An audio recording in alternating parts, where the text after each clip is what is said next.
الحمدللہ وکفی والصلاة والسلام علی عبادہ الذین اصطفیٰ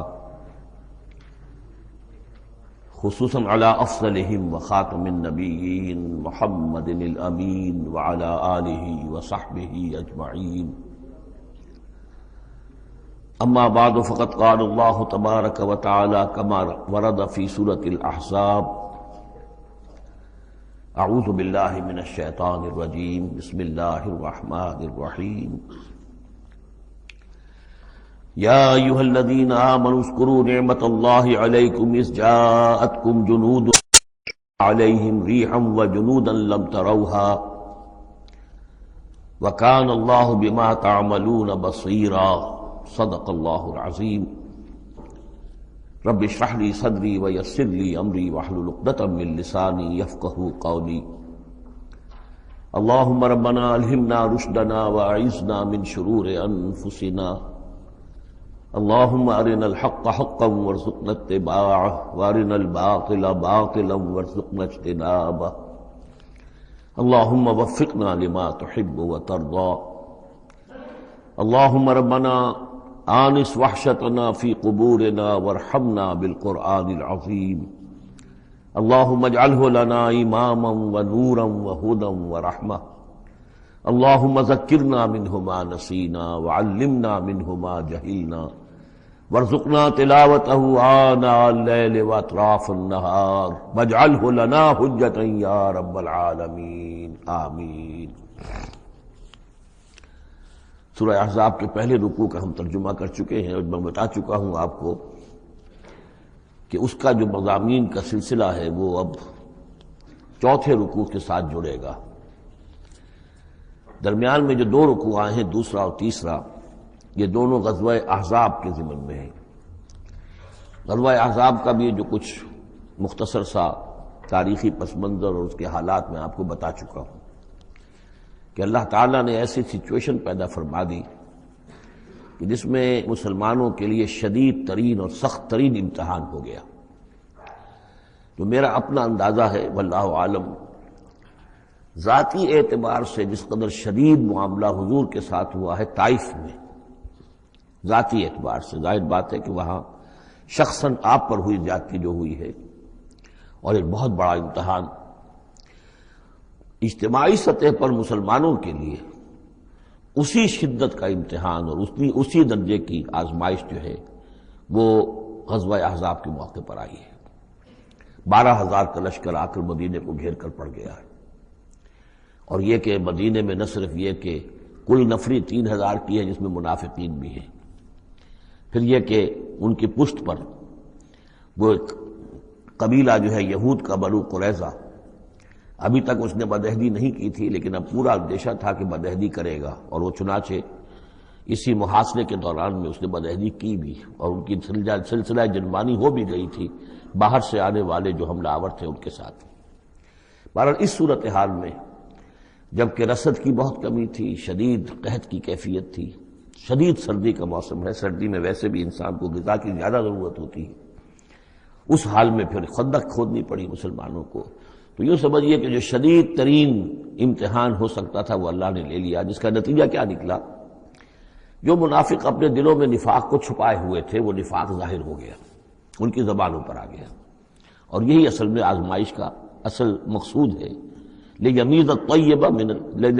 الخبیث من الطیب، کہ اللہ تعالیٰ خبیث کو اور طیب کو علیحدہ علیحدہ کر دے، ممیز کر دے۔ جیسا کہ سورہ عنکبوت کے ہم نے پہلے رکوع میں 2 مرتبہ وَلَيَعْلَمَنَّ اللَّهُ الَّذِينَ صَدَقُوا وَلَيَعْلَمَنَّ الْكَاذِبِينَ وَلَيَعْلَمَنَّ الَّذِينَ آمَنُوا وَلَيَعْلَمَنَّ الْمُنَافِقِينَ۔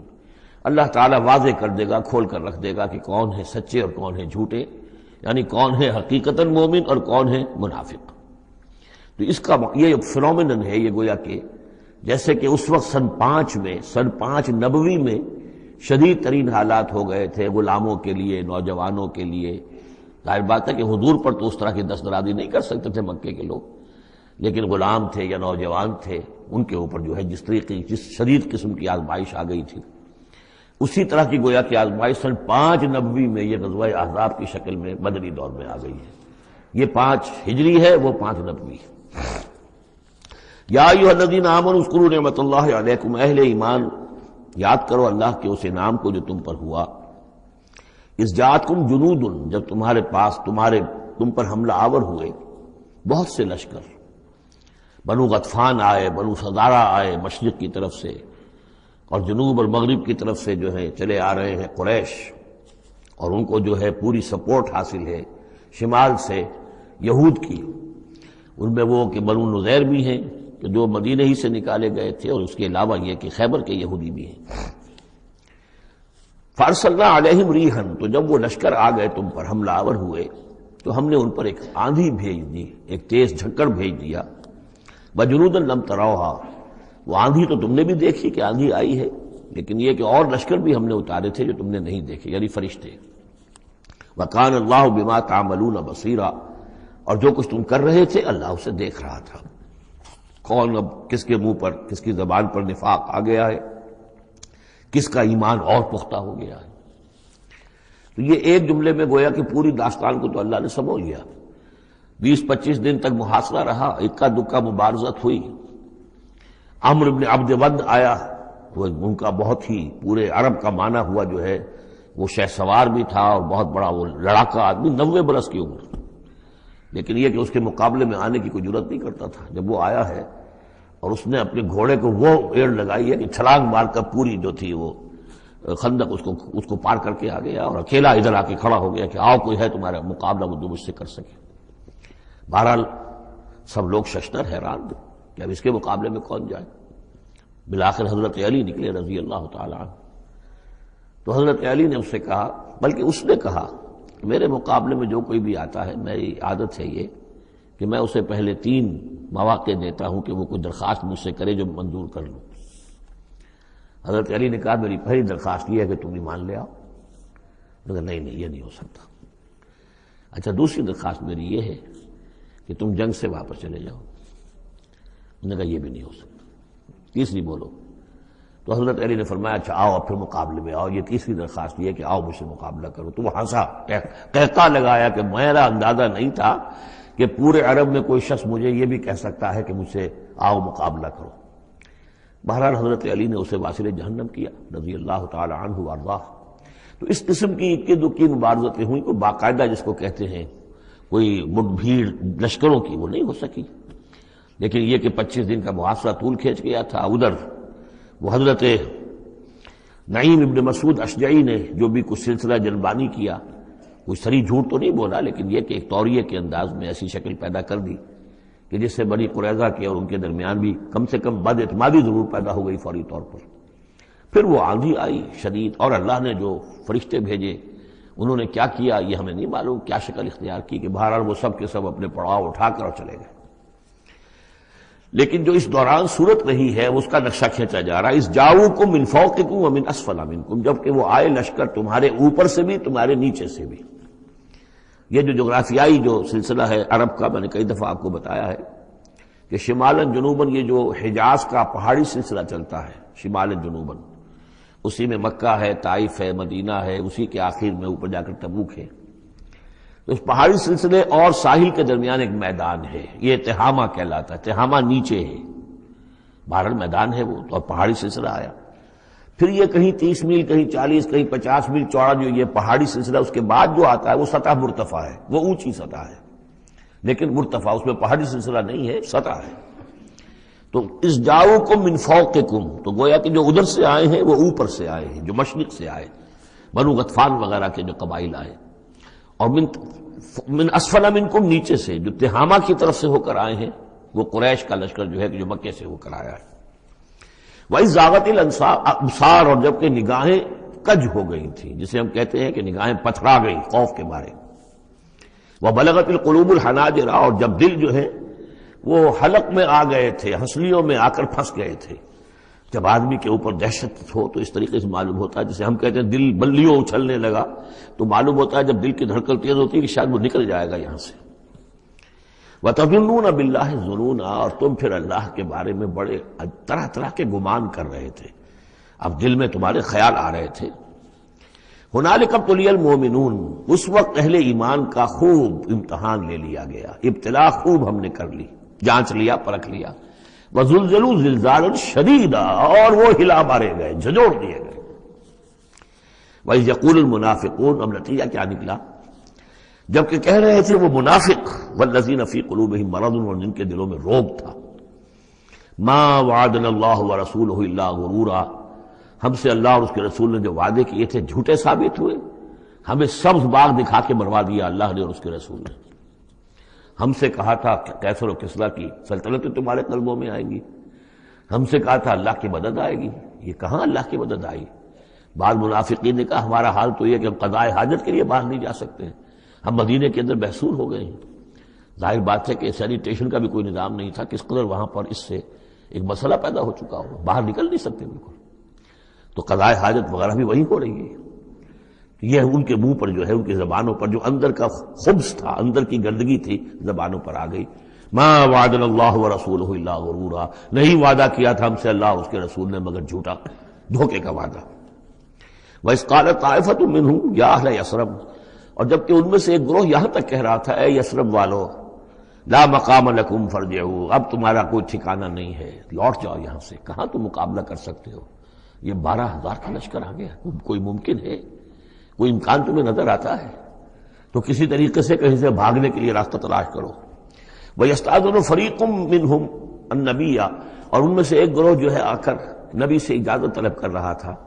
یقولون ان بیوتنا عورا، اور وہ کہہ رہا تھا کہ ہمارے تو گھر کھلے پڑے ہوئے ہیں، یعنی گھروں کو اندیشہ ہے، گھروں کے اوپر پیچھے سے بنو قریظہ کے لوگ حملہ آور ہو جائیں، ہماری عورتیں وغیرہ جو ہم نے چند حویلیوں کے اندر جن کو جمع کیا ہے، آپ نے یہی کیا تھا حضور نے صلی اللہ علیہ وسلم، خواتین کو بچوں کو ایک ایسی جگہ پر کہ جہاں وہ وسطی علاقہ تھا مدینے کا، اور وہاں بڑی کوئی حویلی تھی اس میں جمع کر دیا تھا، تو وہ تو ہمیں تو اندیشہ ہے، ہمارے گھر خالی پڑے ہوئے ہیں، اس کے اوپر حملہ ہو سکتا ہے۔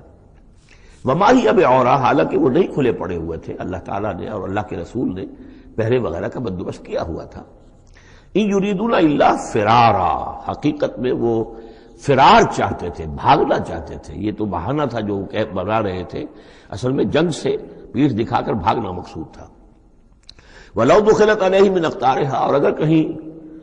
داخلہ ہو ہی گیا ہوتا دشمن کا اس مدینے کے اندر اس کے چاروں طرف سے، ثُمَّ يُسْئِلُ الْفِتْنَةَ، اور پھر ان سے مطالبہ کیا جاتا فتنے کا، یعنی ارتداد کا۔ اگر یہ مشرکین کی فوجیں جو ہیں کہیں خدا نہ خواستہ مدینے میں داخل ہو جاتی اور اب وہ کہتی کہ یا تو مرتد ہو جاؤ اور یا ہم تمہیں قتل کرتے ہیں، تو وہ ما تلبسوا الا لآتوها، وہ اس فتنے کو قبول کر لیتے، مرتد ہو جاتے، وما تلبسوا بها الا یسیرا، اور تھوڑی سی دیر بھی نہ لگاتے، بہت ہی تھوڑا سا وقفہ، یعنی وہ ایمان ان کے دلوں میں اس کی جڑیں گہری تھی نہیں، تو وہ مرتد ہونے کے لیے تیار تھے۔ وَلَقَدْ كَانُوا عَاهَدُوا اللَّهِ مِنْ قَبْلُ، حالانکہ چونکہ وہ مسلمان تھے تو انہوں نے عہد کیا تھا اللہ سے اس سے قبل، لا یولون الادبار، کہ وہ کبھی پیٹھ نہیں دکھائیں گے، جب بھی حق و باطل کا مقابلہ ہوگا پیٹھ نہیں دکھائیں گے۔ وَكَانَ عَهْدُ اللَّهِ مَسْئُولًا، اور یقیناً اللہ کے ساتھ جو عہد کیا گیا اور پھر اس کے بارے میں باز پرس ہوتی ہے کہ وہ عہد پورا کیا گیا یا نہیں کیا گیا۔ قُلْ لَن يَنفَعَكُمُ الْفِرَارُ إِنْ فَرَرْتُم مِّنَ الْمَوْتِ، اے نبی ان سے کہہ دیجئے کہ تمہیں یہ بھاگنا اور فرار مفید نہیں ہو سکتا اگر تم موت سے بھاگ رہے ہو، اب القتل یا قتل سے، اس لیے کہ موت تو ہر جگہ آ سکتی ہے۔ وَإِذًا لَّا تُمَتَّعُونَ إِلَّا قَلِيلًا، اور آج موت نہ آئی، فرض کیجئے اس موقع پر نہ آئی، تب بھی آخر دنیا میں کوئی سامان رسنے بسنے کا جو ہے رہنے کا وہ آخر لامحدود تو نہیں ہے۔ لا طلب ثم لا تمتعون الا قلیلا، نہیں تمہیں ساز و سامان ملے گا دنیا کی زندگی کا مگر تھوڑا سا، کچھ دن اور جی لو گے۔ قل من ذا الذی یعصمکم من اللہ، ان سے پوچھئے کون ہے وہ جو تمہیں اللہ سے بچا سکے، ان اراد بکم سوءا، اگر اللہ ہی نے فیصلہ کر لیا ہو تمہارے بارے میں کسی بری چیز کا، او اراد بکم رحمہ، اور اگر اللہ نے رحمت کا فیصلہ کیا ہو تو کون ہے جو اس کی رحمت کے آڑے آ سکے۔ ولا یجدون لهم من دون اللہ ولیا ولا نصیرا، اور یہ نہیں پائیں گے اللہ کے مقابلے میں نہ کوئی ولی، حمایتی اور نہ مددگار۔ قد یعلم اللہ المعوقین منکم، تم میں سے اے نام نہاد مسلمانوں، اے منافقوں، ہمیں خوب معلوم ہے، اللہ کو خوب معلوم ہے کہ کون ان میں سے روکتے ہیں دوسروں کو کہ مت جاؤ، محاذ پر مت جاؤ۔ جیسا کہ میں بتا چکا ہوں کہ دو طرف تو حرات تھے، ادھر سے حفاظت تھی، پیچھے بنو قریظہ تھے، چونکہ وہ معاہد تھے، ان سے معاہدہ تو موجود تھا، لہذا اس اعتبار سے بظاہر وہ بھی محفوظ تھا، ادھر سے حملہ نہیں ہو سکتا تھا، اگرچہ اندیشہ ہر وقت تھا کہ کبھی وہ بھی دغا دیں تو پھر یہ ہے کہ چکی کے دو پارٹوں کے درمیان مسلمان آ جائیں گے۔ لیکن جو سامنے کا علاقہ تھا وہاں وہ خندق جو ہے کھود دی گئی، اور خندق سے ادھر جو ہے وہ مسلمان مورچہ لگا کے بیٹھے ہوئے، تو اب اس جو بھی وہ محاذ بنتا تھا اس پر کوئی نہیں جاتا تھا، روکتے تھے ادھر مت جاؤ، کہاں جا رہے ہو؟ قد یعلم اللہ المعوقین منکم، تم میں سے جو لوگ روکتے ہیں دوسروں کو، والقائلین لاخوانہم ہلم الینا، اور جو کہتے ہیں اپنے بھائیوں سے آؤ ہماری طرف آؤ، گھروں میں گھس جاؤ، چھپ جاؤ، تمہارا جو ہے کہیں نام و نشان نہ رہے، کہاں جا رہے ہو موت کے منہ میں، ولا یاتون الباس الا قلیلا، اور وہ نہیں آتے، حاضر نہیں ہوتے جنگ میں، یعنی میدان جنگ میں جہاں پر کہ فوجوں کا پڑاؤ ہے، آمنے سامنے کا معاملہ، مگر کبھی کسی وقت۔ شاذ اشیحۃ علیکم، اے مسلمانوں یہ تمہارے حق میں بہت بخیل ہے، کوئی خیر نہیں چاہتے تمہارے لیے، یہ خیر خواہ نہیں ہے، تمہارے بدخواہ ہے۔ فاذا جاء الخوف رأیتہم، اور جب خوف اگر چلا جائے، یہ لشکر چلے جائیں، یہ خوف کی کیفیت ختم ہو جائے، رأیتہم ینظرون، اذا جاء الخوف، جب خوف آتا ہے، خوف کی کیفیت پیدا ہو جاتی ہے، خوفناک صورتحال، رأیتہم ینظرون الیک، تو اے نبی آپ ان کو دیکھتے ہیں کہ آپ کی طرف ایسے دیکھ رہے ہوتے ہیں، تدور اعینہم کالذی یغشی علیہ من الموت، کہ ان کی آنکھیں ایسی پھرتی ہیں جیسے کہ اس شخص کی آنکھ پھرا کرتی ہے کہ جس پر موت کی غشی طاری ہو رہی ہو، کیونکہ اب مرحلہ آ گیا خطرے کا، پھر جنگ ہے، پھر جانا پڑے گا، پھر وہی ساری صورتحال، سارے اندیشے، سارے خطرات، تو گویا کہ ان کو موت کی غشی اور نزع کی کیفیت کی میں جو ہوتی ہے، آنکھیں جس طرح کے پتھرا جاتی ہیں یا پھرتی ہیں، اس طریقے سے تدور اعینہم کالذی یغشی علیہ من الموت۔ فاذا ذهب الخوف، اور جب خوف چلا جائے، ختم ہو جائے، یعنی وہ صورتحال جیسے کہ بعد میں ہو گئی کہ چلے گئے لشکر، جب چلے گئے تو اب ان کا طریقہ کار کیا ہے؟ وَإِذَا ذَهَبَ الْخَوْفُ سَلَقُوكُمْ بِأَلْسِنَةٍ حِدَادٍ، اب وہ تم پر پل پڑتے ہیں اپنی لوہے کی زبانوں کے ساتھ، یعنی زبانیں قینچیوں کی طرح چلنی شروع ہو جاتی ہیں، مسلمانوں پر تنقید بھی ہے، اپنے ایمان کا اظہار بھی ہے، چرب زبانی بھی ہے، تو حداد لوہے کی جیسے ان کی زبانیں لوہے کی ہوں، تو ہمارے محاورے میں قینچی کی طرح زبان کا چلنا۔ سلق جو ہے عربی محاورے میں، عربی لغت میں آتا ہے بسطن بقہر اما بالید او باللسان، کسی کے پر حملہ آور ہونا یا ہاتھ سے یا زبان سے، تو سلقوکم بالسنۃ حداد اشیۃ علی الخیر، اور پھر جو بھی کوئی مال غنیمت ہوگا اس کے اوپر یہ ایسے ہوں گے، جھکے پڑیں گے کہ مال سارا ہمیں ہی مل جائے۔ اولئک لم یؤمنوا، یہ وہ لوگ ہیں کہ جو حقیقتاً ایمان نہیں لائے۔ فاحبط اللہ اعمالہم، تو اے نبی انہوں نے اس کیفیت میں جو بھی کوئی نیکیاں کی ہیں، بظاہر نیکیاں، آپ کے امامت میں نمازیں بھی تو پڑھی ہیں نا انہوں نے، آخر مدینہ منورہ میں وہ نمازیں پڑھتے تھے منافق، کس کی امامت میں؟ محمد رسول اللہ کی امامت میں، کس مسجد میں؟ مسجد نبوی میں، لیکن ان کے سارے اعمال حبط ہو گئے۔ فاحبط اللہ اعمالہم، اللہ نے ان کے تمام اعمال اکارت کر دیے۔ وکان ذلک علی اللہ یسیرا، اور یہ چیز اللہ پر بہت آسان ہے۔ یحسبون الاحزاب لم یذهبوا، جبکہ جا چکے ہیں لشکر، ان کا حال یہ ہے کہ ان کے اوپر ابھی تک خوف طاری ہے، جیسے ہوتا ہے کہ کسی بڑے حادثے کے بعد بھی بہت دیر تک اعصاب کے اوپر جو ہے وہ ایک طرح کی کپ کپی طاری رہتی ہے، انسان کے سنسناہٹ سی رہتی ہے، اتنا بڑا حادثہ ہوا ہے۔ یحسبون الاحزاب لم یذهبوا، یہ سمجھتے ہیں کہ وہ گئے نہیں ہیں، کہیں ادھر چھپ گئے ہوں، کہیں پھر دوبارہ آ رہے ہوں، کہیں حملہ دوبارہ تو نہیں کر رہے ہیں، یہ کوئی ان کے ٹیکٹیکل موو تو نہیں تھی کہ ذرا پیچھے ہٹ کے پھر حملہ آور کریں۔ یحسبون الاحزاب لم یذهبوا، یہ سمجھتے ہیں کہ وہ لشکر گئے نہیں ہیں۔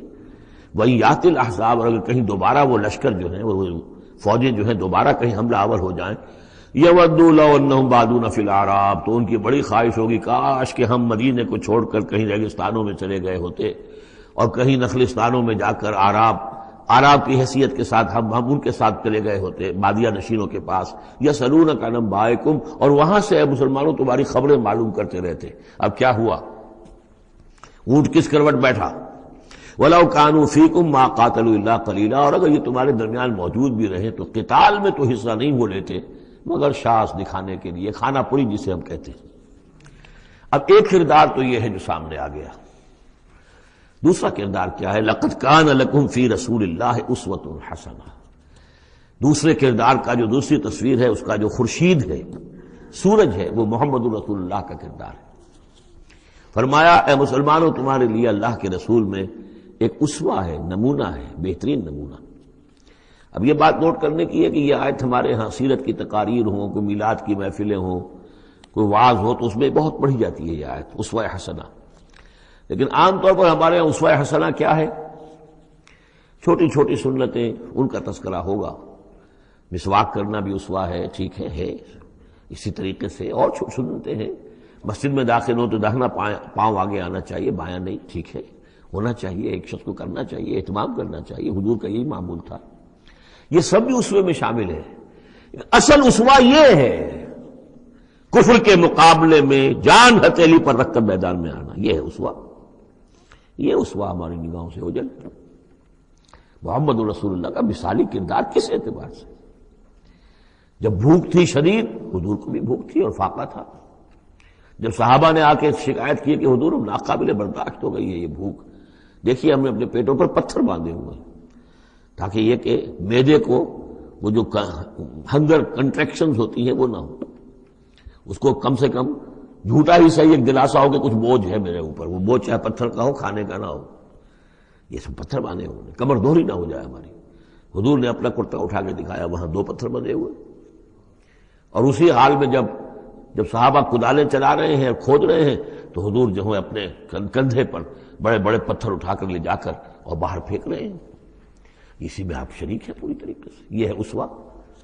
ایسا نہیں تھا کہ بس حضور تو کہیں ایک جگہ بیٹھے ہوں اور خیمہ لگا ہو اور مور چھل چلے جا رہے ہوں، سمجھے آپ، اور سب ٹھنڈی چھاؤں آپ کو فراہم کی گئی ہو اور باقی سب لوگ جو اس کام میں لگے ہوئے. یہ اسوہ ہے محمد کا صلی اللہ علیہ وسلم. لقد کان لکم فی رسول اللہ اسوۃ حسنہ. اسی کو میں کہا کرتا ہوں جدید اصطلاح میں ایک ہے میکرو اکنامکس اور ایک ہے مائکرو اکنامکس. تو مائکرو سنت کو تو لوگ جانتے ہیں، یہ سنت ہے، یہ سنت ہے. اس میں سے بعض کے بارے میں بڑے جھگڑے بھی ہیں، رفع یدین سنت ہے یا نہیں ہے، لیکن میں اس مسئلے پر نہیں جا رہا ہوں. لیکن میکرو سنت جو ہے، سب سے بڑی سنت جو ہے، وہ تو یہ ہے کہ وحی کے آغاز کے بعد سے لے کر 40 برس کی عمر کے بعد سے لے کر حضور نے ایک لحظہ، ایک منٹ معاش کی جد و جہد میں صرف نہیں کیا. پوری زندگی، پورا وقت، پوری توانائی، پوری قوت دعوت دین، اقامت دین، دین کی دعوت، دین کی اقامت اسی میں لگائی. کوئی جائیداد نہیں بنائی، کوئی کاروبار، حالانکہ اس سے پہلے آپ بہت کامیاب تاجر تھے، کاروبار کرتے تھے. لیکن جب یہ فرض منصبی آ گیا، یا ایھا المدثر قم فانذر وربک فکبر، اب یہی کام ہے، تو کچھ تو اس کی بھی پیروی کرنے کی کوشش کی جائے. اس درجے میں نہ صحیح، وہ عکس تو ہو. میکرو سنت جو ہے کسی درجے میں تو اپنی زندگی کے اندر اس کا عکس پیدا کیا جائے. ہاں اس کے ساتھ پھر چھوٹی چھوٹی سنتیں بھی ہو جاؤں تو کیا کہنے ہیں، پھر نور علی نور ہے. لیکن یہ اس میکرو سنت کا تو ہے ہی نہیں. اپنے تو ساری توانائی، ساری طاقت، سارا وقت دنیا بنانے میں، اور یہ کہ وہ مسواک کر لی تو سمجھا کہ میں نے تیر مار لیا، 100 شہیدوں کا ثواب مل گیا مجھے، میں نے مسواک کیے، میں نے برش نہیں کیا. اور بعض لوگ تو پھر مسواک اپنی جیب میں اس طرح رکھتے ہیں کہ جیسے قومی نشان ہمارا، یہ اس طریقے سے تاکہ معلوم ہو جائے کہ یہ شخص جو ہے سنت رسول کا یہ جو ہے پابندی کرنے والا سنت ہے. تو لقد کان لکم فی رسول اللہ اسوۃ حسنۃ لمن کان یرجو اللہ والیوم الآخر. بڑی اہم آیت ہے یہ. اسوہ تو حضور کا اپنی جگہ پر مکمل ہے، کامل ہے، لیکن یہ کس کے لیے اسوہ ہے؟ جو یہ 2 شرطیں پوری کرے، 3 شرطیں. جو اللہ سے ملاقات کا امیدوار ہے، اللہ سے محبت کرتا ہے اور یوم آخر پر یقین رکھتا ہے، اور ذکر اللہ کثیرا، اور ذکر کرتا ہے اللہ کا کثرت کے ساتھ. یہ بالکل وہی بات ہے کہ قرآن مجید تو ہدایت ہے پوری نوع انسانی کے لیے، ھدی للناس، لیکن قرآن سے استفادے کی شرط ہے تقویٰ، ھدی للمتقین. تو جو ربط و تعلق ہے ان 2 آیتوں میں وہی سمجھیے کہ اپنی جگہ پر حضور کی زندگی ایک اسوہ کاملہ ہے، مکمل، لیکن اس سے استفادے کی شرائط ہے. لمن کان یرجو اللہ والیوم الآخر وذکر اللہ کثیرا. اب یہ اہل ایمان، حضور کے بعد اہل ایمان کا تذکرہ ہو رہا ہے. محمد الرسول اللہ والذین معہ، اب معہ جو تھے اہل ایمان. ولما رأى المؤمنون الاحزاب، اور جب اہل ایمان نے دیکھا ان لشکروں کو، قالوا هذا ما وعدنا الله ورسوله وصدق الله ورسوله، انہوں نے کہا یہی تو ہے جس کا اللہ نے وعدہ کیا تھا ہم سے اور اس کے رسول نے وعدہ کیا تھا. اب دیکھیے ایک ہی سچویشن ہے، اس کا ریئیکشن کس قدر ایک دوسرے سے مختلف ہے. معلوم ہے یہ مسئلہ ہے انسان کا اندرونی. یضل بہ کثیرا ویہدی بہ کثیرا. تو جیسے قرآن کے بارے میں آیا اسی طریقے سے اس سچویشن سے بھی انہوں نے کیا کہا؟ ہم نے تو سنا ہوا ہے، پہلے ہی اللہ نے کہہ دیا تھا وَلَنَبْلُوَنَّكُمْ بِشَيْءٍ مِّنَ الْخَوْفِ وَالْجُوعِ وَنَقْصٍ مِّنَ الْأَمْوَالِ وَالْأَنفُسِ وَالثَّمَرَاتِ، یہ قرآن مجید میں سورہ بقرہ میں آیت نہیں آ چکی تھی؟ لَتُبْلَوُنَّ فِي أَمْوَالِكُمْ فِي أَنفُسِكُمْ وَأَمْوَالِكُمْ، یہ کیا سورہ آل عمران میں آیت نہیں آ چکی تھی؟ یہ تو چیزیں وہی تو ہے جس کا کہ ہم سے وعدہ کیا تھا۔ وَلَمَّا رَأَى الْمُؤْمِنُونَ الْأَحْزَابَ، جب دیکھا اہل ایمان نے ان احزاب کو، قالوا هذا ما وعدنا اللہ ورسولہ وصدق اللہ ورسولہ، اور بالکل صحیح کہا تھا اللہ نے بھی اور بالکل صحیح فرمایا تھا اس کے رسول نے بھی، وما زادہم الا ایمانا وتسلیما، اور نہیں ہوا ان میں کسی شے کا اضافہ مگر ایمان اور تسلیم، ایمان کے ساتھ تسلیم، سر تسلیم خم، سر تسلیم خم ہے جو مزاج یار میں آئے، جو اللہ کی طرف سے فیصلہ ہے، جیسا کہ ہم پڑھ چکے ہیں سورہ توبہ میں، اگرچہ سورہ توبہ تو بہت بعد میں نازل ہوگی، ابھی 4 سال بعد میں اس سورہ مبارکہ کے وہ زمانہ نزول کے اعتبار سے، لیکن ہم تو پڑھ چکے ہیں ہر طرح موسم بنا اللہ احد الحسنیین، ہمارے لیے تم کیا کس چیز کا انتظار کر سکتے ہو سوائے 2 نہایت اعلیٰ ترین صورتوں کے، ہم سب کے سب شہید ہو جائیں تب بھی ہماری کامیابی ہے، اور ہم کامیاب ہو کر آ جائیں تو تب تو تم بھی مانو گے کامیابی ہے، اس لیے ہمیں تو کوئی اندیشہ ہی نہیں۔ تو اس میں تسلیم ان کے اندر، اور ہم بھی تسلیم کی خو ڈالیں گے، بے نیازی تیری عادت ہی صحیح۔ من المؤمنین رجال صدقوا ما عاہدوا اللہ علیہ، ان اہل ایمان میں وہ جمع مرد لوگ ہیں رضی اللہ تعالی عنہم وارضاہم اجمعین، صدقوا ما عاہدوا اللہ علیہ، جنہوں نے سچا کر دکھایا وہ عہد جو انہوں نے اللہ سے کیا تھا۔ انہوں نے کہا تھا ہم اپنی جان اور مال حاضر ہے، ہم جنت کے عوض یہ سب کچھ دینے کو تیار ہیں، انہوں نے وہ عہد پورا کر دیا۔ فَمِنْهُمْ مَنْ قَضَى نَحْبَهُ، ان میں سے وہ بھی ہیں جو اپنی نظر گزار چکے، نظر پیش کر چکے۔ کتنے ہی صحابہ تھے جو اس وقت تک جام شہادت نوش کر چکے تھے، سن 5 ہے یہ تو، سن 3 میں 70 صحابہ تو غزوہ احد کے اندر ہی شہید ہوئے۔ فَمِنْهُمْ مَنْ قَضَى نَحْبَهُ، ان میں وہ بھی ہیں کہ جو اپنی نظر پیش کر چکے۔ وَمِنْهُمْ مَنْ يَنْتَظِرُ، اور باقی جو ہے وہ منتظر ہے کہ کب وقت آئے۔ یہ تو ہم انتظار میں ہیں کہ کب اللہ تعالیٰ ہمیں بھی شہادت کا درجہ دے، ہماری بھی شہادت قبول فرما لے۔ لگا رکھا ہے تیرے خنجر و ثنا کے لیے وبال دوش ہے سر، جس میں وبال دوش ہے سر، جس میں ناتواں پہ مگر لگا رکھا ہے تیرے خنجر و ثنا کے لیے۔ ہم تو اللہ منتظر ہیں کہ کب ہماری باری آ جائے۔ فَمِنْهُمْ مَنْ قَضَى نَحْبَهُ وَمِنْهُمْ مَنْ يَنْتَظِرُ وَمَا بَدَّلُوا تَبْدِيلًا، اور انہوں نے ہرگز تبدیلی کوئی نہیں کی، جو انہوں نے عہد اللہ سے کیا سر بوس میں فرق نہیں آنے دیا۔ لِيَجْزِيَ اللَّهُ الصَّادِقِينَ بِصِدْقِهِمْ، تاکہ اللہ تعالیٰ سچوں کو ان کی سچائی کا پورا پورا بدلہ دے۔ وَيُعَذِّبَ الْمُنَافِقِينَ إِنْ شَاءَ أَوْ يَتُوبَ عَلَيْهِمْ، اور ان منافقوں کو چاہے تو ان پر عذاب بھیج دے، اور چاہے تو ابھی ان کی توبہ قبول کر لے، انہیں توبہ کا موقع دے دے۔ یہ میں بتا چکا ہوں کہ آخری جو فیصلہ ہوا وہ جب کہ غزوہ تبوک کا معاملہ ہوا ہے، پھر آخری فیصلے ہوئے ہیں۔ یا سورہ نساء جو ہے اس کے اندر بھی وہ آیت آ گئی تھی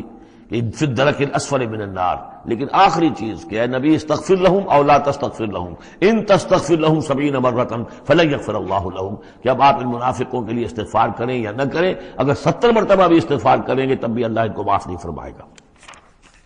ان اللہ کان غفور الرحیم، یقینا اللہ غفور الرحیم ہے۔ ورد اللہ الذین کفروا، اللہ نے لوٹا دیا ان کافروں کو جو چڑھ کر آئے تھے بڑے شان و شوکت کے ساتھ، وہ پورے لشکر جو ہے سب چلے گئے، بغیظہم، وہ اپنے غصے کو ساتھ ہی لے گئے۔ وہ غصہ جو ہے وہ نکالے بغیر، یا تو کوئی جنگ ہوتی کچھ وہ قتل عام کرتے تو کچھ غصہ ان کا نکلتا، اللہ نے ان کو ان کے غصے کے ساتھ ہی واپس کر دیا۔ ورد اللہ الذین کفروا بغیظہم لم ینالوا خیرا، انہیں کوئی خیر حاصل نہ ہو سکا، کوئی فتح ہوتی، کوئی کارنامہ سر انجام دیا ہوتا، کچھ نہیں۔ وکفى اللہ المؤمنین القتال، اور اللہ کافی رہا اہل ایمان کی طرف سے قتال کے لیے۔ اہل ایمان کو تو جنگ کی نوبت ہی نہیں آئی، کھلی جنگ تو ہوئی نہیں، اللہ نے خود ہی آندھی بھیج کر اور جو بھی اپنی خفیہ تدابیر ہیں، جو بھی اپنی مدد تھی فرشتوں کے ذریعے سے، اللہ تعالیٰ نے گویا کہ اہل ایمان کو اس امتحان میں سے تو گزار دیا، باقی یہ کہ کوئی غضب نہیں پہنچنے دیا۔ وَكَانَ اللَّهُ قَوِيًّا عَزِيزًا، اور یقیناً اللہ تعالیٰ قوی اور عزیز ہے، زبردست ہے، قوت والا ہے۔ وَأَنزَلَ الَّذِينَ ظَاهَرُوهُمْ، اب یہ دوسرا ہے، اس کا جو ضمیمہ ہے غزوہ احزاب کا، وہ غزوہ بنی قریظہ ہے۔ روایات میں آتا ہے کہ حضور نے غزوہ، جب یہ لشکر چلے گئے، غزوہ احزاب ختم ہو گیا، تو آ کر واپس گھر آ کر اپنے ہتھیار وغیرہ اتارے، زرہ اتاری، تو حضرت جبرائیل آئے کہ آپ نے ہتھیار اتار دی، ہم نے تو ابھی اتارے نہیں ہیں، ابھی بنو قریظہ کو کیفر کردار تک پہنچانا ہے، انہوں نے جو غداری کی اس موقع پر، اپنے عہد کو توڑا ہے، اس کی سزا انہیں دینی ہے۔ چنانچہ حضور نے حکم دیا کہ اب کوئی مسلمان جو ہے عصر کی نماز نہ پڑھے یا کوئی مغرب کی نماز نہ پڑھے، جو بھی کوئی وقت معین کیا، جب تک کہ وہ بنی قریظہ کے علاقے میں پہنچ نہ جائے، وہاں جا کر اب وہاں جا کے پھر ان کا گھیراؤ کیا گیا، محاصرہ ہوا۔ وہ محاصرہ بھی خاصا طویل ہوا، ان کا قلعہ بڑا مضبوط تھا، لیکن تنگ آ کر بالآخر انہوں نے ہتھیار ڈال دیے، اور یہ کہا کہ سعد بن معاذ جو رئیس اوس تھے اور ان کے حلیف تھے، اوس کے قبیلے کے ساتھ ان کی پرانی جو ہے وہ حلیفی تعلقات تھے، حلیفانہ تعلقات، کل جو وہ فیصلہ کر دیں گے ہمیں منظور ہوگا۔ تو حضرت سعد بن معاذ رضی اللہ تعالی عنہ، جو تورات میں فیصلہ لکھا ہوا ہے بد عہدی کا، کہ قوم اگر تمہارے ساتھ بد عہدی کرے اور اس کے بعد اللہ تمہیں اس پر فتح دے دے تو کیا کرو، اس کے مطابق فیصلہ سنایا کہ ان کے جتنے جوان ہیں اس قبیلے کے، جو جنگ کرنے کے قابل ہیں، ان کو قتل کر دیا جائے، اور باقی جو ان کے بوڑھے ہوں یا اور ہوں، مرد ہوں، بچے ہوں، عورتیں ہوں، ان کو جو ہے غلام بنا لیا جائے، ان کا سارا مال ضبط ہو جائے گا۔ تو بدترین سزا جو ہے ان تین قبیلوں میں سے، جن میں سے ایک قبیلہ تھا بنی قینقاع کا، ایک تھا بنو نضیر، یہ دونوں تو صرف جلا وطن ہوئے، لیکن بدترین سزا پھر ان کو دی گئی ہے۔ وَأَنزَلَ الَّذِينَ ظَاهَرُوهُم مِّنْ أَهْلِ الْكِتَابِ، اور اللہ نے اتار لیا ان کو کہ جنہوں نے گٹھ جوڑ کیا تھا ان کے ساتھ، کافروں کے ساتھ، مشرکین کے ساتھ، اہل کتاب میں سے، من سیاسیہم، ان کے قلعوں سے، قلعوں میں تو تھے، گڑھیاں تھیں ان کی، لیکن اس سے پھر اتر آئے، ہتھیار ڈال دیے۔ وَقَذَفَ فِي قُلُوبِهِمُ الرُّعْبَ، اور اللہ نے ان کے دلوں میں رعب ڈال دیا۔ فَرِيقًا تَقْتُلُونَ، تو اب تم ان میں سے کچھ کو تم قتل کر رہے ہو، وَتَأْسِرُونَ فَرِيقًا، اور کچھ کو تم نے اسیر بنا لیا ہے اور قیدی بنا لیا ہے، حضرت سعد بن معاذ کے فیصلے کے مطابق۔ وَأَوْرَثَكُمْ أَرْضَهُمْ وَدِيَارَهُمْ، اللہ نے تمہیں وارث بنا دیا ان کی زمینوں کا بھی، اور ان کے مکانوں کا، گھروں کا، ان کے قلعوں کا، وَأَمْوَالَهُمْ، اور ان کے اموال کا، وَأَرْضًا لَّن تَطَئُوهَا، اور ابھی بہت سی زمینیں ہیں جن پہ ابھی تمہارے قدم نہیں گئے، اللہ تعالیٰ تمہیں وہ دے گا۔ چنانچہ اس کے بعد اللہ نے فتح دینی جو شروع کی ہے۔ غزوہ احزاب جو ہے در حقیقت یہ ایک ٹرننگ پوائنٹ تھا حضور کی سیرت کے اندر، اس لیے کہ اس کے بعد حضور نے کہہ بھی دیا تھا، غزوہ احزاب کے بعد صحابہ کو خوشخبری دے دی تھی، لن تغزوکم قریش بعد عامکم ھذا، مسلمانوں اس سال کے بعد اب قریش تم پر دوبارہ حملہ آور نہیں ہوں گے۔ ان کی آخری یہ اٹیمپٹ تھی جو انہوں نے کر لی ہے، اب ان میں ہمت نہیں ہوگی کہ وہ دوبارہ چڑھائی کر کے آئیں، وَلَٰكِنَّكُمْ تَغْزُونَهُمْ، بلکہ اب تم چڑھائی کرو گے۔ وہ چڑھائی اگلے ہی سال سن 6 میں حضور نے کی، لیکن حضور نے کس طرح کی چڑھائی کی کہ عمرے کے لیے جا رہے ہیں ہم، تو ہتھیار نہیں ہے، ہتھیار بند ہے، احرام باندھا ہوا ہے۔ اب ایک ایسی سچویشن پیدا ہوئی مکے والوں کے لیے، نہ وہ نگلا جائے نہ اگلا جائے، کہ ان کی پرانی روایات ہے یہ کہ کسی کو بھی عمرے کے لیے، حج کے لیے کوئی آئے اسے نہیں روک سکتے، لیکن مسلمانوں کو کیسے آنے دیں، اور روکے تو کیسے روکیں؟ بالآخر انہوں نے فیصلہ کیا ہم کسی ضرورت نہیں آنے دیں گے۔ ادھر حضور نے پھر جو ہے بیعت لے لی کہ اب یہاں سے ہم کوئی بھی زندہ نہیں جائے گا، سب جانے یہیں دے دیں گے۔ بیعت علی الموت، بیعت رضوان جو ہوئی اس موقع پر، وہ بیعت علی الموت تھی، یہیں پر جانے دے دیں گے۔ اس کی خبریں وہاں پہنچی تو ان کے چھکے چھوٹ گئے۔ بہرحال پھر صلح ہوئی، جس صلح کو کہا ہے اللہ تعالیٰ نے انا فتحنا لک فتحا مبینا، تو فتح کا جو ہے دروازہ کھل گیا ہے غزوہ احزاب کے فوراً بعد، اور اسی کی طرف اشارہ ہے وہ ارضا لم تطئوها، ابھی بہت سی زمینیں جن پر ہے مسلمانوں تمہارے قدم نہیں پہنچے، تمہارے قدم نہیں پہنچے، ابھی تم نے گھوڑے نہیں دوڑائے ہیں، ابھی وہ تو زمینیں اب کہاں سے کہاں تک آپ سمجھیے کہ 30 سال کے اندر اندر کہاں سے کہاں تک مسلمانوں کی حکومت ہو گئی۔ تو وہ سارا اشارہ اس میں ہے، خاص طور پہ خیبر سن 7 میں یہودیوں کا گڑھ پتہ ہو گیا۔ وَكَانَ اللَّهُ عَلَىٰ كُلِّ شَيْءٍ قَدِيرًا، اور اللہ تعالیٰ ہر چیز پر قادر ہے۔ اب یہاں سے وہ مضمون شروع ہو رہا ہے کہ جو پہلے رکوع میں تھا، کچھ جو مجلسی اصلاحات ہیں، یوں سمجھیے کہ ان کی پہلی قسط وہ ہے جو سورہ احزاب میں آ رہی ہے۔ 5ویں سال عرب میں پردے کا رواج نہیں تھا، چادر کا رواج تھا، مرد بھی عورت بھی، باہر جب نکلتا تھا تو ایک لمبی سی چادر لے کر، لیکن یہ کہ مردوں کے صرف کندھے پر وہ پڑی ہوتی تھی، عورتیں یہ ضرور تھا کہ اسے اپنا تقریباً پورے جسم میں وہ لپیٹ لیتی تھی اس میں، لیکن چہرے کا کچھ نہیں، سر پہ کچھ نہیں، سر پر اگر ہو گیا ورنہ چہرہ کھلا۔ یہ وہاں کے رواج تھے، گھروں میں بے دھڑک جا رہے ہیں آ رہے ہیں، اور جو بھی تھا وہاں پر جو صورتحال تھی۔ اب اس میں جو تدریجاً اصلاح کی گئی، تو پہلی بات جو سمجھنے کی ہے وہ یہ ہے کہ اصلاح کا آغاز ہوا، چیریٹی بگنز ایٹ ہوم، نبی کے گھر سے آغاز کیا گیا، اور نبی کی بیویوں کو سب سے پہلے مخاطب کیا گیا، اس لیے کہ یہاں سے اس کا آغاز ہوگا۔ اور اس میں ایک بڑا لطیف نکتہ یہ ہے کہ حضور صلی اللہ علیہ وسلم جو اسوہ حسنہ ہے کامل، تو مردوں کے لیے تو کامل اسوہ حسنہ ہے حضور صلی اللہ علیہ وسلم، باپ کی حیثیت سے، بیٹے کی حیثیت سے، داماد کی حیثیت سے، خسر کی حیثیت سے، قاضی القضات کی حیثیت سے، سپہ سالار کی حیثیت سے، ہیڈ آف دی اسٹیٹ کی حیثیت سے، امام کی حیثیت سے، خطیب کی حیثیت سے، معلم کی حیثیت سے، مربی اور مزکی کی حیثیت سے، جتنی حیثیتیں آپ گن سکتے ہیں حضور کی سیرت میں اسوہ موجود ہے۔ ایک پہلو سے اسوے میں کمی ہے، اور وہ کمی کیا ہے؟ عورتوں کے جو خاص نسوانی معاملات ہوتے ہیں اس میں تو حضور اسوہ نہیں بن سکتے، حضور تو مرد ہیں، تو عورتوں کی زندگی کا ایک حصہ ہے کہ نہیں؟ تو عورتوں کے لیے اسوہ کون ہے؟ وہ آپ کے ازواج مطہرات کو اسوہ بنایا جا رہا ہے، اس لیے اصلاح کا عمل ان سے شروع کیا گیا، اور ان کو گویا کہ کہہ دیا گیا کہ تم اگر نیکی کرو گی دوہرا اجر پاؤ گی، کیوں کہ تمہیں تو دیکھ کر تمام مسلمان خواتین نے جو ہے تمہارے نقش قدم کی پیروی کرنی ہے، اور خدا نے خواستہ تم نے کوئی غلط حرکت کی تو تمہیں دوہری سزا ملے گی، اس لیے کہ تم تو ان کے لیے اب اسوہ ہو۔ تو گویا کہ اسی سورہ مبارکہ میں حضور کے بارے میں آیت آئی ہے لقد کان لکم فی رسول اللہ اسوۃ حسنہ، لیکن حضور کے اس اسوے میں جو ایک پہلو سے کمی ہے کہ خواتین کے لیے ان کے جو مخصوص نسوانی معاملات ہیں ان کے لیے حضور کی شخصیت میں اسوہ نہیں ہے، اس خلا کو پر کیا ہے ازواج مطہرات کے ذریعے سے۔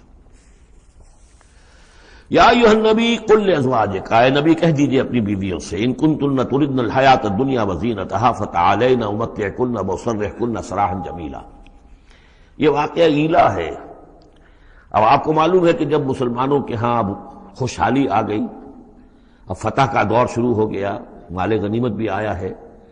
تو عام مسلمانوں کے گھر میں خوشحالی ہو گئی، تو ازواج مطہرات برمنائے طبع بشری ان کی طرف سے بھی ایک تقاضا آیا کہ اب ہمارا بھی نفقہ، ہمارا خرچہ کچھ بڑھایا جائے۔ اس مطالبے کو حضور نے اتنا ناپسند کیا کہ قسم کھا لی کہ 1 مہینے تک میں گھر میں کسی گھر میں نہیں جاؤں گا،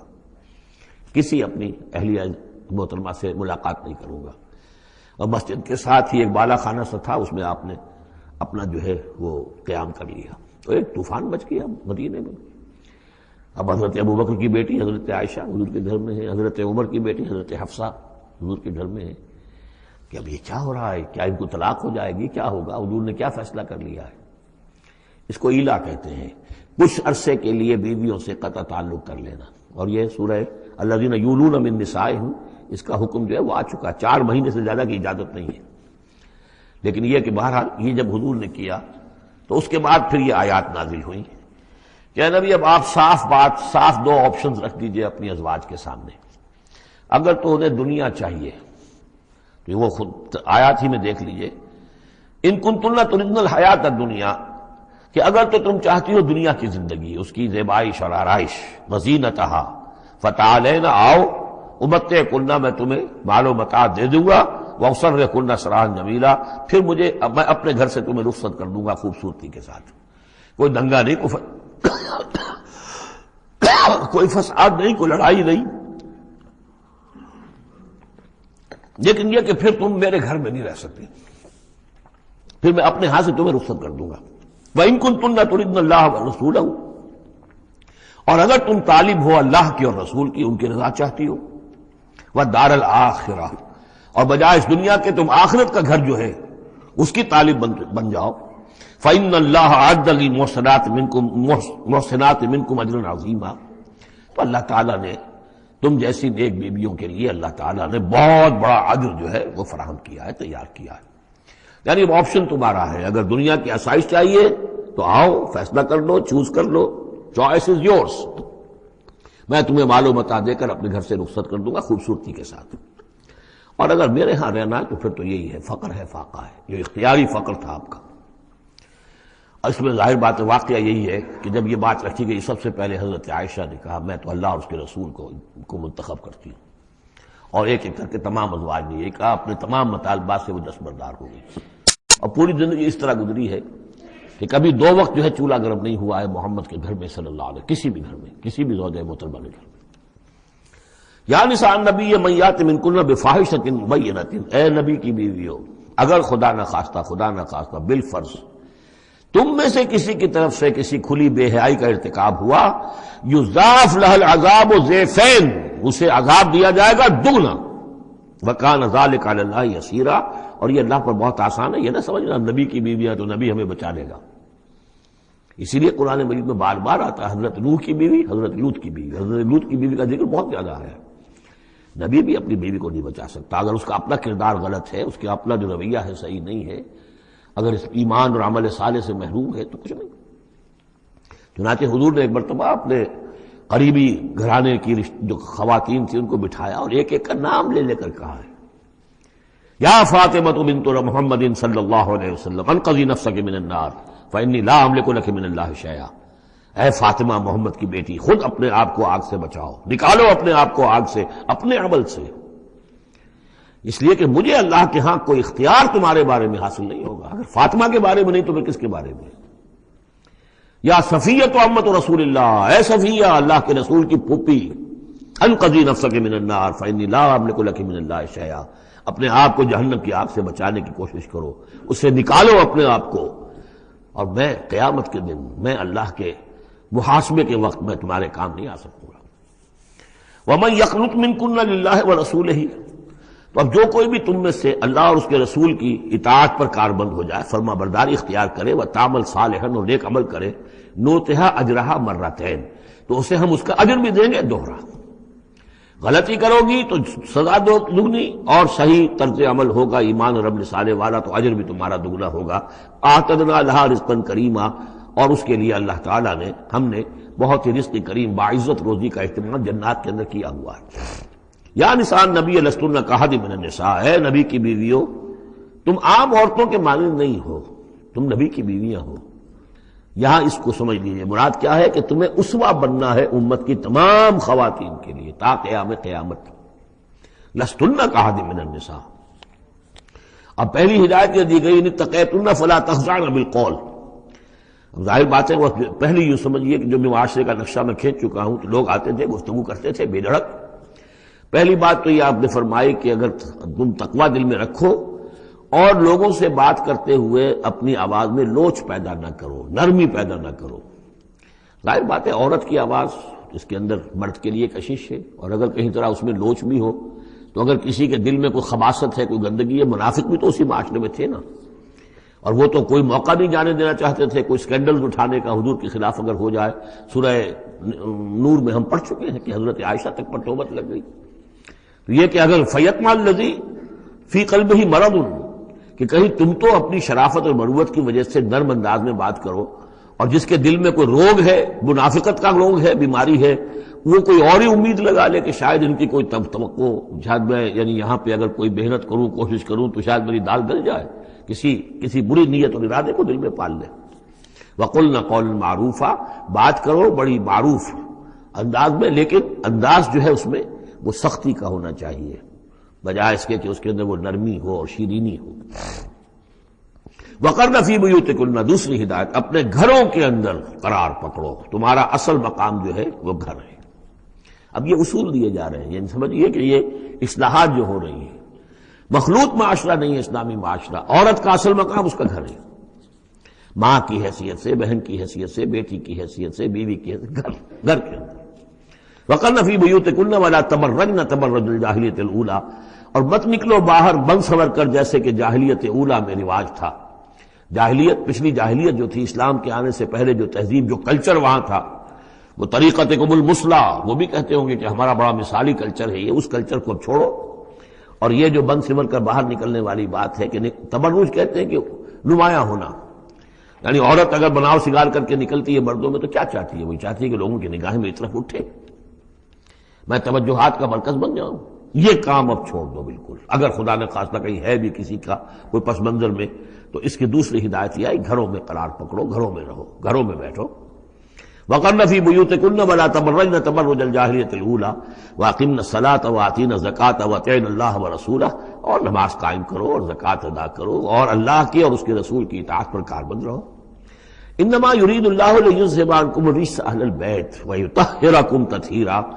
اے نبی کے گھر والوں، یا اہل البیت اب آ گیا یہاں پہ، نبی کے گھر والوں، اس سے پہلے ہم پڑھ چکے ہیں. یہ اہل البیت حضرت سارہ کو خطاب کیا تھا فرشتوں نے کہ سلام ہو آپ کو اے نبی کے گھر والوں اہل البیت. اور یہاں ساری گفتگو جو ہو رہی ہے وہ حضور کے ازواج سے ہو رہی ہے. تو اہل بیت اصلاً ہیں حضور کی ازواج مطہرات. البتہ یہ ہم مانتے ہیں کہ حدیث ہے حضور نے یہ چاہا ہے، جو آپ کو محبت تھی حضرت فاطمہ سے، حضرت علی سے اور حضرات حسنین سے رضی اللہ تعالی عنہم، آپ نے فرمایا اللہم ہؤلاء اہل بیتی، اے اللہ یہ بھی میرے اہل بیت ہیں. بس یہاں پر بھی کا اضافہ کر لیجئے، کوئی حرج نہیں. اصل اہل بیت ازواج مطہرات ہیں، لیکن اے اللہ یہ بھی میرے اہل بیت ہیں. تو فرمایا اے نبی کے گھر والوں، یعنی اے نبی کی بیویوں، اللہ تعالیٰ یہ چاہتا ہے کہ تم سے ہر نوع کی برائی کو، گندگی کو بالکل دور کر کے تمہیں پاک اور صاف کر دے. یطہرکم تطہیرا،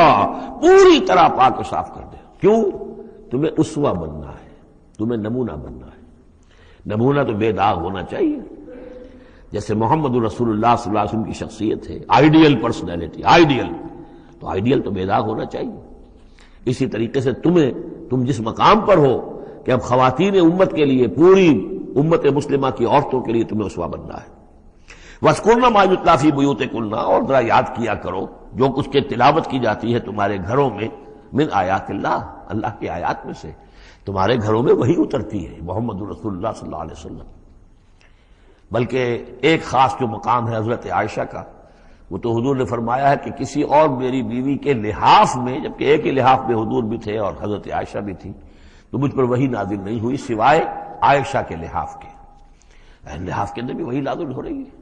وہ تو دل پہ نازل ہوتی تھی، اس کے اندر تو کوئی دروازے نہیں کھولنے پڑتے تھے کہ حضرت جبریل آئے دروازہ کھولو پھر وہی لے کر آئے ہیں. وہ تو یہ کہ فرشتہ ہے اور دل پر نازل کر رہا ہے.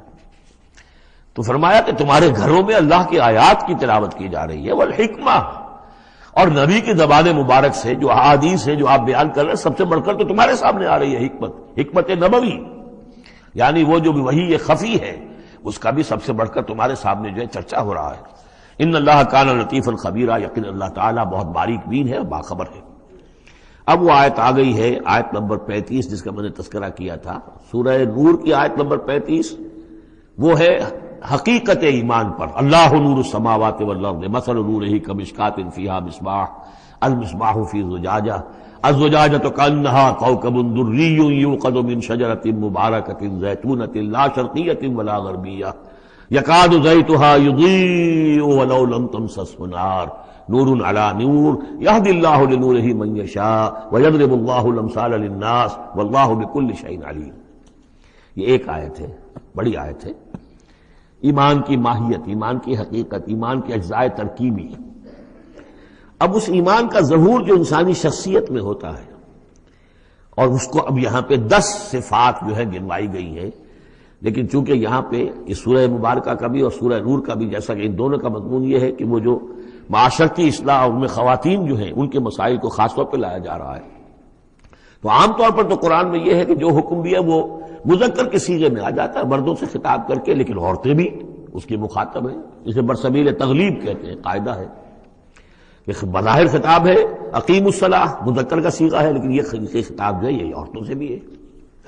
اللہ یہ کہ ابھی ہم نے پڑھا اقمنا الصلاۃ، یہ یہاں مؤنث کے اس میں بھی آ گیا، لیکن عام طور پر قرآن میں جو آیا ہے وہ تو مذکر کا صیغہ ہے. لیکن یہاں آپ دیکھیں گے کہ ان کیفیات کو اور خصوصیات کو جو ایمان کے ثمرات اور نتائج ہیں ان کو دہرا کر مردوں اور عورتوں کے لیے علیحدہ علیحدہ بالکل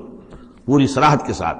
ان المسلمین والمسلمات، یقیناً مسلمان مرد اور مسلمان عورتیں، یعنی اطاعت کر لینے والی، سر تسلیم قلم کرنے والے مرد اور عورتیں. والمومنین والمومنات، اور مومن مرد اور مومن عورتیں. والقانتین والقانتات، اور فرما بردار مرد اور فرما بردار عورتیں. والصادقین والصادقات، اور راست باز مرد اور راست باز عورتیں. صدق قول بھی، صدق مقال اور صدق عمل، صدق کردار. والصابرین والصابرات، اور صبر کرنے والے مرد اور صبر کرنے والی عورتیں، والخاشعین والخاشعات، اور اللہ کے سامنے جھکے رہنے والے مرد اور جھکے رہنے والی عورتیں، والمتصدقین والمتصدقات، اور اللہ کے لیے صدقہ دینے والے مرد اور صدقہ دینے والی عورتیں، والصائمین والصائمات، اور روزہ رکھنے والے مرد اور روزہ رکھنے والی عورتیں، والحافظین فروجہم والحافظات، اور اپنے شرمگاہوں کی حفاظت کرنے والے مرد اور اپنی شرمگاہوں کی حفاظت کرنے والی عورتیں، والذاکرین اللہ کثیرا والذاکرات، اور کثرت کے ساتھ اللہ کا ذکر کرنے والے مرد اور ذکر کرنے والی عورتیں، اعد اللہ لہم مغفرۃ واجرا عظیما، اللہ تعالیٰ نے ان سب کے لیے مغفرت اور بہت بڑا اجر تیار کر رکھا ہے۔ اللہم ربنا اجعلنا منہم، اللہم ربنا اجعلنا منہم۔ اب وہ مسئلہ آ رہا ہے کہ جس کی تمہید ہوئی تھی پہلے رکوع میں، حضرت زینب رضی اللہ تعالیٰ عنہ سے حضور کی شادی کا معاملہ، اور اس سے پہلے حضور کے کہنے کی وجہ سے حضرت زینب کا نکاح جو حضرت زید ابن حارثہ سے ہوا،